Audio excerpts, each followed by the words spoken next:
एखाद्या डॉक्युमेंटवर काम करत असताना ठराविक शब्द अथवा वाक्य शोधणे हे अवघड आणि वेळखाऊ होऊ शकते. वेळ वाचवण्यासाठी तुम्ही एडिटिंग ग्रुपमधील फाइंड कमांड वापरू शकता. या मोठ्या डॉक्युमेंटमध्ये आपल्याला वर्ष बदलायचे आहे. आधी फाइंडवर क्लिक करा किंवा कीबोर्डवरून Ctrl+F दाबा. नेव्हिगेशन पेन दिसतो. सर्च बॉक्समध्ये वर्ष टाईप करा आणि कीबोर्डवरती एंटर दाबा.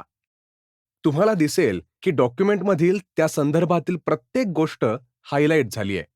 प्रत्येक ऑकरन्सला जाण्यासाठी या ॲरोचा उपयोग करा. पेन बंद करण्यासाठी क्रॉस आयकॉनवर क्लिक करा. आता आपल्याला आत्ताचे वर्ष दुसऱ्या वर्षाने बदलायचे आहे. रिप्लेसवर क्लिक करा किंवा कीबोर्डवर Ctrl+H दाबा. ओपन झालेल्या डायलॉग बॉक्समधील फाइंड व्हॉट बॉक्समध्ये जो टेक्स्ट रिप्लेस करायचा आहे तो एंटर करा.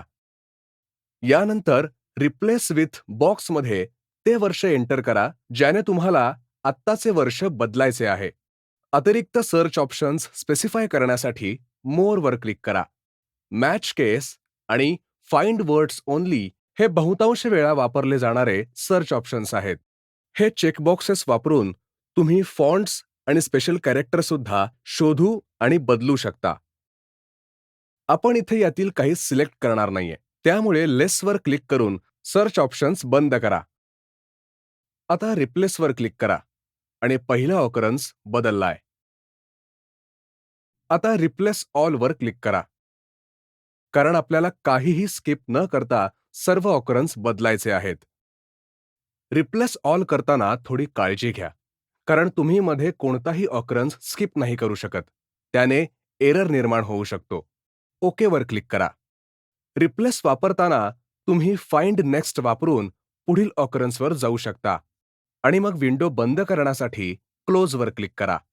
सिलेक्टवर क्लिक करा आणि मग डॉक्युमेंटमधील सर्व टेक्स्ट सिलेक्ट करण्यासाठी सिलेक्ट ऑल किंवा कीबोर्डवर Ctrl+A दाबा. तुम्ही सर्व टेक्स्टचा फॉन्ट साईज आणि कलर एकाच वेळी बदलण्यासाठी कमांडचा वापर करू शकता. सेम फॉर्मॅट असलेला तुमच्या डॉक्युमेंटमधील टेक्स्ट सिलेक्ट करण्यासाठी all text with similar formatting no data हे वापरू शकता. समजा तुम्हाला कोणतेही फॉर्मॅटिंग इश्यू टाळण्यासाठी डॉक्युमेंटमधील सर्व टेक्स्ट बघायचं आहे, ज्याचे फॉर्मॅटिंग या टेक्स्टप्रमाणेच आहे. यासाठी आधी टेक्स्ट सिलेक्ट करा. मग सिलेक्ट ड्रॉपडाऊनवर क्लिक करा आणि select all text with similar formatting no data निवडा. तुम्ही पाहू शकता की असा सर्व टेक्स्ट ज्याचा फॉर्मॅट या केस, फॉन्ट आणि कलरमध्ये आपण सिलेक्ट केलेल्या टेक्स्ट सारखाच आहे तो हायलाईट झालाय. जेव्हा आपण अनेक हेडिंग टाइप्स आणि पॅरेग्राफ्स सोबत डॉक्युमेंट रिव्ह्यू करतो तेव्हा हा ऑप्शन उपयुक्त आहे. हे सर्व होते एडिटिंग ग्रुपबद्दल.